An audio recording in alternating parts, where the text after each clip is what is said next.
नमस्कार साथियों, अगर आपका भी बैंक अकाउंट भारत के किसी भी बैंक में खुला हुआ है, सेविंग अकाउंट हो चाहे सैलरी अकाउंट हो, किसी भी तरह का अकाउंट हो, तो आज की इस वीडियो को ध्यान से देख लीजिएगा क्योंकि इसमें हम आपको कुछ ज़रूरी नियम बताने वाले हैं जो अब आप सभी खाता धारकों को जानना ज़रूरी है। तो चलिए बिना किसी देरी के अपनी इस वीडियो को स्टार्ट करते हैं और जल्दी से जान लेते हैं वो कौन कौन से नियम हैं जो आप सभी को जानना ज़रूरी है। तो यहाँ पर आप लोग को लेकर के आ चुके हैं सीधे अपने मोबाइल फ़ोन की स्क्रीन पर और यहाँ पर देखिए मैं एक चीज़ आपको बता दूँ, इसका परिचय यहाँ पर लिखा हुआ है क्योंकि लाखों करोड़ों बैंक अकाउंट ऐसे हैं जो अब फ्रीज होने जा रहे हैं। उसका रीज़न क्या है, क्यों फ्रीज होने जा रहे हैं, वो आज आपको इस वीडियो में जानने को मिलेगा। बैंक अकाउंट और उसकी अहमियत देखिए, आज के समय में लगभग हर भारतीय नागरिक के पास कोई ना कोई बैंक अकाउंट जरूर होता है, चाहे वह सरकारी बैंक में हो, चाहे प्राइवेट में हो, चाहे या फिर अर्ध सरकारी में हो, छोटी बैंक में हो या बड़ी बैंक में हो, होता सभी के पास है। यह खाता सिर्फ पैसों की सुरक्षा या लेन देन के लिए ही नहीं, कई सरकारी योजनाओं, सैलरी और लगभग सरकारी लाभ का माध्यम भी बन चुका है क्योंकि पीएम किसान सम्मान निधि योजना की किस्त हो वो भी आपके अकाउंट में आती है, चाहे पेंशन की राशि हो वो भी आपके अकाउंट में आती है, सब्सिडी हो, स्कॉलरशिप हो, सभी आपके खाते में ही आती हैं। खासकर कम पढ़ी लिखी महिलाएं, ग्रामीण क्षेत्रों के लोग और स्टूडेंट्स के लिए यह विषय ज़्यादा महत्वपूर्ण है क्योंकि छोटे छोटे नियमों की जानकारी का अभाव कभी कभी भारी नुकसान और कानूनी परेशानी का कारण बन जाता है। तो वो सभी कारण आज हम आपको इस वीडियो में बताएंगे। अगर आपका भी ऐसा अकाउंट है तो आपका भी अकाउंट जो है वो फ्रीज हो सकता है। फ्रीज होने से बचाने के लिए क्या उपाय हैं वो आज आपको इस वीडियो में हम बताने वाले हैं। सेकंड पॉइंट आ रहा है, देखिए बैंक खाते से जुड़ी आम गलतियां जो लगभग हर नागरिक कर देता है। कई बैंक अकाउंट खोल लेना, आप लोग क्या करते हो, अक्सर एक बैंक अकाउंट होता है, स्कॉलरशिप के चक्कर में दूसरा अकाउंट खोल लिया, तीसरा खोल लिया, इस तरह से आपके 3-4 अकाउंट हो जाते हैं। दो तो लगभग सभी के होते हैं। बहुत से लोग कई बार अलग अलग बैंक में या एक ही बैंक की अलग अलग ब्रांचों में एक से ज़्यादा अकाउंट खुलवा लेते हैं।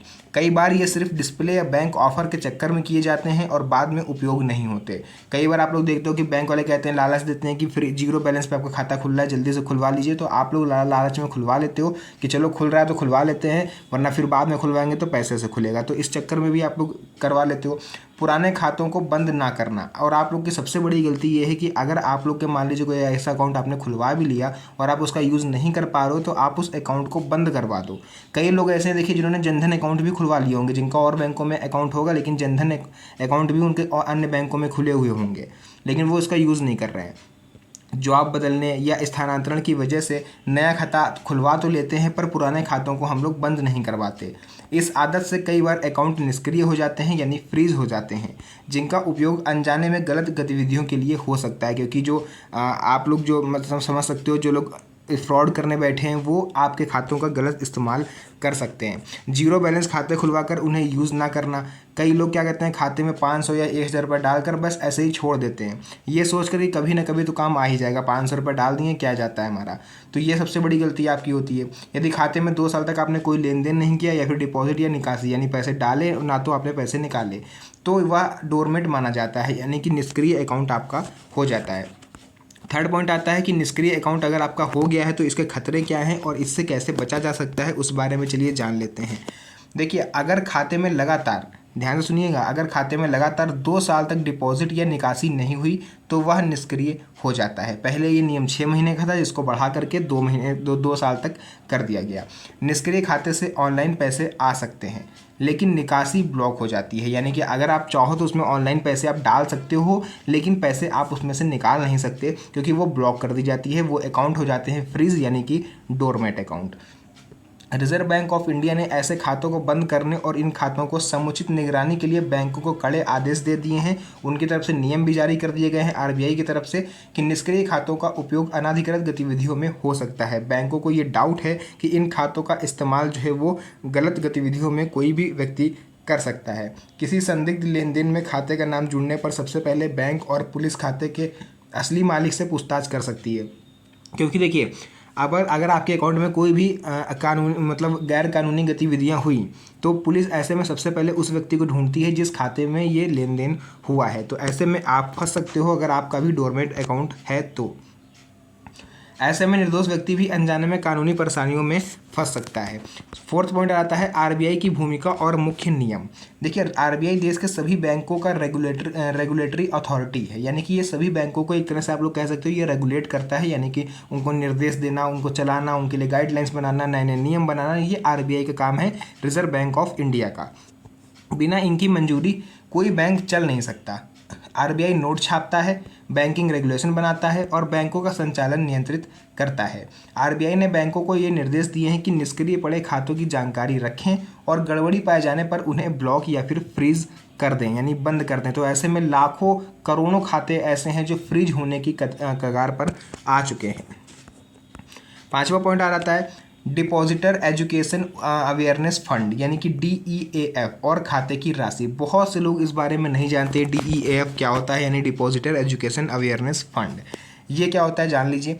अगर 10 साल तक आपके खाते में कोई लेन देन नहीं हुआ तो उसमें पड़ा सारा पैसा DEAF यानी depositor education and awareness fund में ट्रांसफ़र कर दिया जाता है। जी हाँ साथियों, या आपके परिवार में किसी की मृत्यु हो गई, उसके बैंक अकाउंट में पैसे जमा थे और आपने 10 साल तक उन पैसों की निकासी नहीं कर पाए, तो वो सारा पैसा आपका नहीं रहेगा, वो सारा पैसा हो जाएगा सरकार का, यानी डिपॉजिटर एजुकेशन अवेयरनेस फंड में पैसा वो ट्रांसफ़र बैंक कर देगी।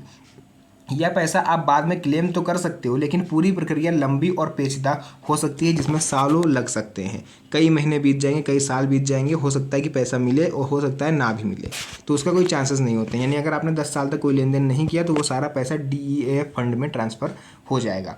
DEAF फंड का उद्देश्य बैंक के ग्राहकों में जागरूकता फैलाना और सुरक्षित बैंकिंग को बढ़ावा देना है। तो ये 5 पॉइंट हो गए। 6 पॉइंट आप लोग देखोगे सावधानियां और सही व्यवहार। अब आपको हम बता देते हैं किस तरह से आप बच सकते हो इन सब चीज़ों से। देखिए, आवश्यकता अनुसार ही अकाउंट रखें, जितने खातों की ज़रूरत है उतने ही रखें। अगर एक से ज़्यादा अकाउंट आपका हो गया है और वो यूज़ में नहीं है तो उसे फ़ौरन बंद करवा दें। उसको बना के ना रखें, उसको पालें नए अकाउंट को कि जब ज़रूरत होगी तब हम चलाएंगे, ऐसा ना करें। बाकी पुराने और अनुपयोगी खातों को तुरंत बंद करवा दें। नियमित रूप से खाते में लेन देन करते रहें, चाहे वह छोटा ट्रांजेक्शन ही क्यों ना हो। आप 500 रुपये डालो और आप 3-4 महीने बाद जाओ उसको निकाल लो। इस तरह से आप लेन देन करते रहो ताकि आपका अकाउंट जो है वो एक्टिव रहे, वो फ्रीज ना हो। बैंक में अपना मोबाइल नंबर और ईमेल अपडेट रखें ताकि किसी भी संदिग्ध गतिविधि पर अलर्ट आपको मिल सके। केवाईसी समय पर अपडेट करते रहें, क्योंकि नियमों के अनुसार केवाईसी ना होने पर आपका खाता जो है वो फ्रीज हो सकता है। और आप लोग अभी आगे आने वाले समय में देखोगे महीने 1.5 महीने के अंदर कि कितने बैंक अकाउंट जो है वो फ्रीज होंगे, क्योंकि नियम और भी ज़्यादा सख्त हो गए हैं। ATM और UPI से जुड़े लेन देन नियमों की जानकारी भी समय समय पर लेते रहें। इसी के साथ 7वां पॉइंट आ जाता है, देखिए, मुकदमे और कानूनी दिक्कतें। यानी अगर आपके खाते का उपयोग किसी संदिग्ध गतिविधि में हो जाता है, मान लीजिए कोई ऐसा ट्रांजैक्शन आपके बैंक अकाउंट से हो गया जो कि आपने नहीं किया है, लेकिन अब आप सोच रहे हो कि अब हम क्या करें, तो सबसे पहले बैंक और पुलिस आपसे संपर्क करेगी। ये चीज़ ध्यान रखिएगा, आप चाहे संपर्क करो ना करो, या फिर आपके अकाउंट में अगर पैसे आ गए धोखे से 5,000 10,000, तो आप लालच में जो है रख लेते हो पैसे। आप सोचते हो क्या करना, कहीं से भी आए हो, पैसे तो आए वो मेरे हो गए। तो ऐसे में देखिए, बैंक आपसे संपर्क करेगी और पुलिस आपसे संपर्क करेगी और आप कानूनी पचड़े में फंसोगे। भले ही आपने उसका उपयोग ना किया हो, लेकिन खाते का असली मालिक आप हैं और इसलिए आपको कानूनी जवाब देना पड़ेगा। आपसे ये पुलिस आपसे सवाल कर सकती है कि जब कानूनी मालिक आप हैं इस खाते के, तो आपकी बिना आज्ञा के इसमें ट्रांजैक्शन कैसे हुआ, अगर हुआ तो उसकी कंप्लेन आपने क्यों नहीं करी। ऐसे मामलों से बचने का सबसे अच्छा तरीका है कि पुराने और अनुपयोगी खातों को समय रहते बंद करा दिया जाए। 8वां पॉइंट आता है अकाउंट बंद करने की विधि। आपको बता देते हैं, बैंक ब्रांच में चले जाइए, अपनी पहचान, पासबुक और चेकबुक साथ में ले जाएं अगर हो तो, वरना पासबुक, आधार वगैरह आप ले जाइए, पैन कार्ड वगैरह ले जाइए। अकाउंट क्लोजर फॉर्म भरें और बचे हुए पैसे, जो भी आपके पैसे हैं 500, 600, 1000, 10,000, वो सभी पैसे निकाल के अपना अकाउंट जो है वो फॉर्म सबमिट कर दें। अकाउंट आपका बंद हो जाएगा। यदि आपके खाते की राशि DEAF फंड में चली गई है तो बैंक से उसका क्लेम करने की प्रक्रिया पूछ लें। अंत में खाता बंद होने का लिखित प्रमाण पत्र आप लोग जरूर ले लें। उसका 9वां पॉइंट आ जाता है, देखिए, विशेष नियम जो हैं, विशेष नए नियम 2025। गोल्ड लोन के लिए KYC और वैल्यूएशन के लिए नियम सख्त कर दिए गए हैं। ATM से पैसे निकालने के लिए OTP और डबल कन्फर्मेशन का नियम लागू किया गया है। ये सब नए नियम हैं RBI की तरफ से जो कि 2025 में लागू हुए हैं। UPI ट्रांजैक्शन में लिमिट और सुरक्षा फीचर और भी ज़्यादा बढ़ाए गए हैं। बैंक खातों से जुड़े मोबाइल नंबर बदलने पर भी OTP और कन्फर्मेशन अब जरूरी हो गया है। सिबिल स्कोर को समय समय पर चेक करना जरूरी है ताकि गलती या फर्जी वाले को समय रहते पकड़ा जा सके। उसके बाद 10th पॉइंट आ जाता है, देखिए ग्रामीण और कमजोर वर्ग हेतु बैंकिंग जागरूकता।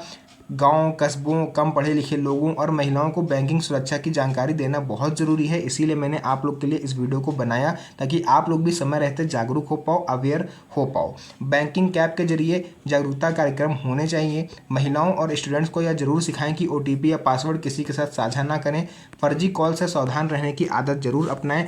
11 पॉइंट आ जाता है, बच्चों और युवाओं के लिए खास संदेश। बैंक खाता खोलते समय माता पिता या किसी विश्वसनीय व्यक्ति की मदद जरूर लें। खाते से जुड़े डिटेल सोशल मीडिया पर कभी भी शेयर ना करें। हर ट्रांजैक्शन का रिकॉर्ड रखें। कोई गड़बड़ी दिखे तो तुरंत बैंक से संपर्क जरूर करें। उसका 12th पॉइंट आ जाता है, देखिए निष्कर्ष।